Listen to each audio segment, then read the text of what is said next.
1st of December when I'm recording this, and I drew my curtains back. And for the first time in what feels like 2 weeks, we have some kind of sunlight. So I thought it'd be a good time to record, and also to make sure I didn't let another month go by before my next upload. So here I am. I thought I would make a start on my TBR that I want to complete before the end of the year. So I'm going to be reading Earthlings, which is one of the novels I talked about in my previous upload when I talked about my TBR. So this is Earthlings by Sayaka Murata, and I want to finish this by the end of the week. Now, this book is one of the more anticipated books on my TBR. It's by the same author as Convenience Store Woman, which was a really critically acclaimed novel. I think it came out last year, but I read it earlier this year. And it was just a very weird, strange novel, really unique. I loved the protagonist and just like the author's voice coming through the protagonist. Actually, after I finished reading Convenience Store Woman, I found myself just really wanting to know more about Sayaka Murata as a woman and what I do know about contemporary Japanese society. I just thought she was such an interesting woman, a woman of her age, single, unmarried, who kind of just not outright rejects all these societal expectations, but just her very existence makes her an outlier, and she's just very I just find her really intriguing, and all the kind of commentaries on society and kind of underlines the protagonist's motivations in Convenience Store Woman really compelled me. And so I was just really interested to see what she would do in the story, like Earthlings, just based on the synopsis. So yeah, I'm gonna read this one first, I think, to kick off my end of year TBR.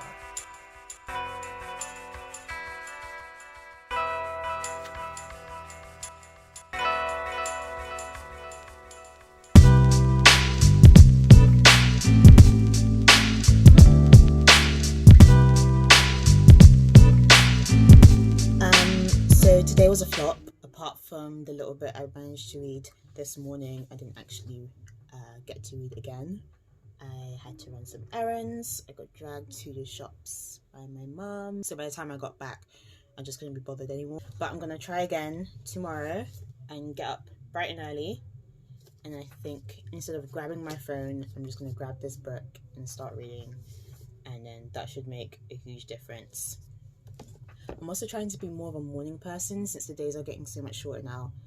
I feel like I need to take advantage of the daylight we actually get, otherwise I'm completely useless. So that's the plan for tomorrow. Get up early before anyone else wakes up in the house and read my book instead of doom scrolling on Twitter before I get out of bed. So yeah, I'm going to end this part of the vlog here.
So I woke up earlier today and had a shower and everything, and that left me with about an hour before I had to log on for work. So I basically just spent that time reading more of Earthlings. But as I started, I realised that actually yesterday when I was reading it, I was quite distracted. So I just started from the beginning again. And I thought I'd just read chapter 1 before getting on with my work, checking my emails and all of that. But I also got like my pens and tabs and highlighters because I want to get back into the habit of writing reviews on my blog and everything I read, books and manga. So I wanted to just keep track of all like my thoughts as I was reading to make it easier to summarize at the end for when I write up my review. So the plan was just to read chapter 1 and leave it there, but I actually ended up reading up to the end of chapter 2 before stopping, because after we get through with the first chapter, which is kind of a prologue, I kind of already got like really hooked and invested in the two main characters and just wondering about how they were going to reunite. So you get introduced to the two main characters. Natsuki is the female protagonist. She's an elementary school student, and she has made a marriage pact with her cousin Yu, who is the main male protagonist. She's kind of like an outsider in her family. She's kind of like an afterthought to her father and like outright abused and downgraded by her mother and older sister, who is kind of coddled and her mother's favorite. She, in her own words, would prefer to make herself more invisible because she feels it would make her family happy if she just kind of stopped existing. In the first chapter, the whole extended family on her father's side is gathered at her grandmother's house in the mountains in the countryside. The grandmother is like the matriarch of the family. And she has all these aunts and uncles and cousins, so many extended family members that she can barely like distinguish their faces. But her one cousin that she has a real bond with is her cousin Yu, who's also a bit strange, just like her. So they're naturally drawn to each other, and they vow to stay together forever. And it actually ends in them making a marriage pact and having like an impromptu kind of pseudo wedding ceremony before she goes back to her hometown of Chiba in the city. So that's where the first chapter ends. And in the second chapter, which I just finished, we follow her family back to their hometown of Chiba. And we get a glimpse into her ordinary day-to-day life without Yu. We meet some of her friends. And we get more of the character's insight into how she views people. There's something I just underlined there because it just reminded me of the way the protagonist in Convenience Store Woman talked about people. I'm trying not to make too many comparisons with these two protagonists because I know these are two different novels, but it's hard not to make them. She refers to her hometown as a baby factory because all the families there live in houses that all look the same. They're all the same typical nuclear family structure. And there's a passage actually underlined because I just found it quite funny. She calls the houses like individual like family homes in her hometown nests. Each nest has a male reproductive unit and a female reproductive unit, so the mother and father, and they breed. And the offspring grow up, they go to school so they can be good workers and build their own nests and breed more offspring so they can just continue the cycle. And she says she was in a sexual education class in the 5th grade, and she learned about her own reproductive organs, and she felt vindicated because like everything she assumed about human beings was right. And I just found that funny and very similar to how the female protagonist of Convenience Store Woman spoke about people, kind of like how an alien would talk about humans living in cities if they've never encountered human beings before. So yeah, I've just started, but I'm really eager to see where the story goes. And I'll probably read a bit more at lunchtime as well. By the way, I'm not going anywhere. I'm just putting on makeup so I don't feel useless like I did yesterday.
So it is Thursday, the 10th of December, aka 9 days since I first started reading Earthlings.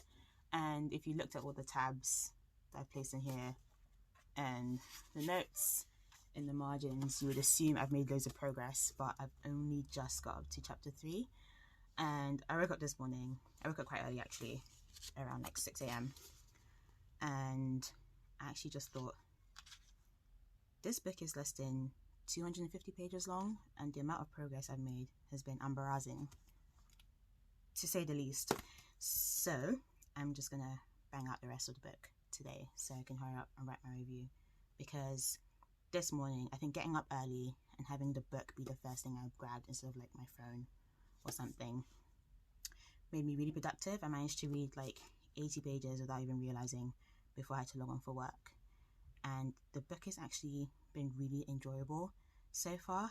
It's just the fact that carving out the time to read is something that has proven challenging, I think, just because being locked down and I'm in my room where everything that could possibly distract me is. So what have I learned? I've learned that I'm never going to get out of my reading slump unless I spend less time on my phone, and as a result, social media, less time on my Switch playing Splatoon, and less time reading fan fiction. So yeah, I'm on page 101, so nearly halfway, but I think at the pace I'm going, when I eliminate every other distraction, I'll definitely finish reading this today. And yeah, I'll be back. So I finally finished Earthlings, and if you made it this far into the vlog, then thanks for sticking around this long. It took me about a week and a half to read a 240 page book, so obviously getting my reading habits in order is going to take a bit more practice. But yeah, before I wrap up this vlog, my thoughts on Earthlings. So as I'm filming, it is Friday the 18th of December, and I actually finished Earthlings towards the beginning of this week, but I just thought I should let my brain recover from what I just experienced with this book, because I finished the book, and I think I actually made a note here because I've been making little notes in the margins at things that jumped out at me. You can see like the tabs and stuff here. just helped me organize my thoughts. But I came to the end, I read the final scene, and yeah, I wrote just like, what the fuck, on one of the pages. I couldn't comprehend what I had just read. I thought I'd better just give it a few days to rest and see if my thoughts could be a bit more coherent, but it helped a little bit, and in the end I had to kind of seek a bit more help. So I use Notion for like general like organization things, and I borrowed Ali's book notes template. So Ali Abdaal, if you don't know, he's a really big YouTuber on here. He makes loads of videos on productivity and maximizing your time and getting the most out of books you read. So I used his book notes template on Notion, which I'll link in the description box below, to help me organize my thoughts a little bit. And I found that once I started typing out my thoughts, it all came to me quite easily. So I'm just going to go over my final reflections on this book to wrap up the reading vlog. So initially, after completing Earthlings, I found myself a bit flawed, and I couldn't really pinpoint whether or not that was in a positive or negative way. The ending really knocked me for 6, as is evidenced by the little note I wrote at the back of the book, and I wasn't quite sure whether or not I should have taken it literally or not. It gets a bit surrealist. Actually, the whole book gets a bit surrealist towards the second half of the book. So, and at times, Natsuki, the protagonist, is a bit of an unreliable narrator, so I wasn't sure. And I think I was just so rattled by what I'd read that I didn't really know how to describe how I felt about the book after that ending. But after reading the scene again and really looking at the reactions from the other characters in that scene from what had just taken place, I made a decision that yes, I should take that final scene literally. In which case, I still feel a bit confused. I'm not sure if I'm making any sense here. If you read this book, you'll understand why I'm a bit all over the place right now. It could also be I'm not meant to look into it too deeply, or not more deeply than what my initial interpretation of the final scene was, which is that Natsuki and Ko being Yu, the deuteragonist of the novel, Natsuki's cousin and childhood spouse, and her husband that she married out of convenience as an adult. And they all share similar thoughts on society, and they all have the same kind of rejection of society's expectations and demands from them. And by the end of the novel, their complete withdrawal from society and all the actions they've taken since then has changed them on like a cellular level. It's just very strange. All in all, I was left feeling just a bit unsettled, but I was ready to give this novel a 4-star rating just because even during the parts that I didn't enjoy, I was transfixed. It took me several days, more days than it should have, to read a 250-page, less than 250-page novel, but that was just because I get easily distracted. The day I actually sat down and said, I'm going to finish this book, it didn't take me up to 2 hours. Like, I was transfixed, even during the parts that weren't particularly enjoyable. But aside from that, the major themes that Murata covers in this novel are what I liked most about the book. So like in Convenience Store Woman, Murata confronts issues such as heteronormative roles and expectations in modern society, sex and sexlessness, and the consequences to not conforming to societal ideals. Natsuki, the protagonist, has a quite frank way of describing and seeing the world. So for example, her hometown of Mirai Newtown in Chiba as a factory for the production of human babies. Nuclear households are described as nests, and male and female reproductive organs are described as factory components.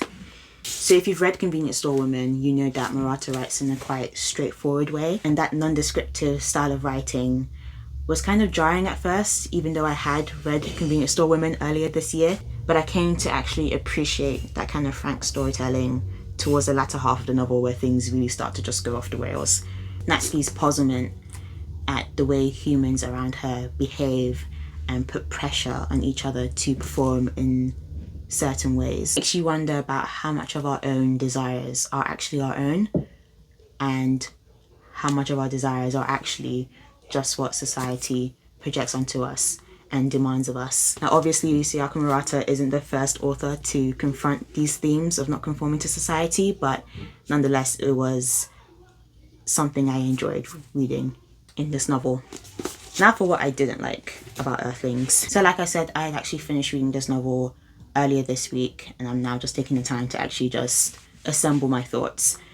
And what I realized is that there actually isn't much in the way of a solid plot in this novel. In some ways it felt like a novella that just went on for too long, but at the same time the way the events in the last few chapters in particular unfold at such a breakneck speed is also very disruptive to the reading experience, or at least to my experience reading it.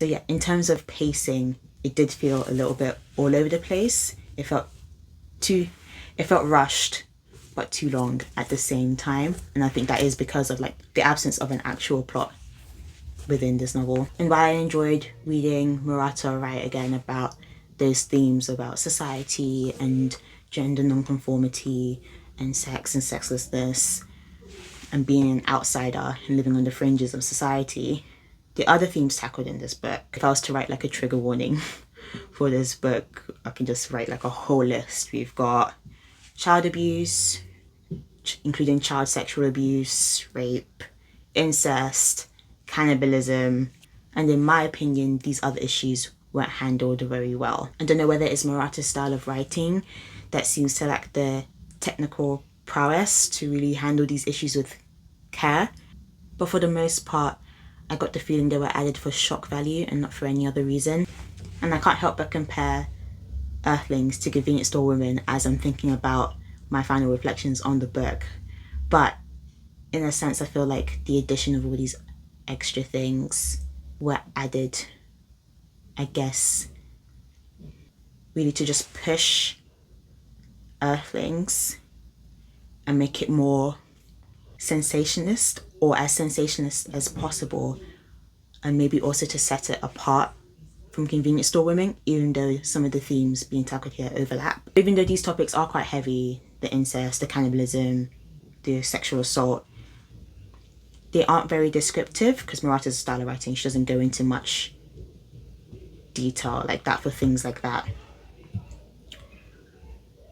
or particularly gruesome in some of the parts that are violent. So that wasn't the part that made me unsettled or uncomfortable. Upon further reflection, I realized that the reason I felt uncomfortable reading these scenes was because I felt that they were almost making a mockery of these issues just in the way it was written. And I don't know how much of that is a result of things being lost in translation or just Murata's style just being very just like simple and direct and frank. If you read and loved Convenience Store Women like I did, I would still recommend you read Earthlings, if for no other reason but to form your own opinion, because I just marked it as complete on my Goodreads, and just from looking at the reviews on the first page I could see that people either loved this book, were freaked out or just felt like it was a huge disappointment. All things considered, I don't regret reading this book.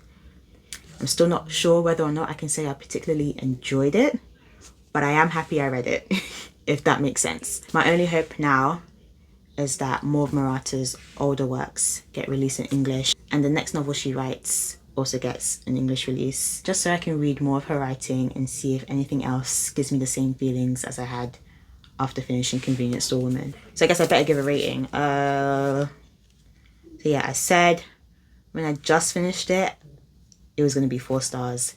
But I think after letting it marinate a bit longer and getting all my thoughts out, I'm going to give Earthlings by Sayaka Murata 3 stars. So that's the end of the reading vlog. Thank you so much if you made it this far. I hope it wasn't all over the place. It's my first time recording a vlog style video. But thanks again for watching, and I'll catch you in my next video. Bye!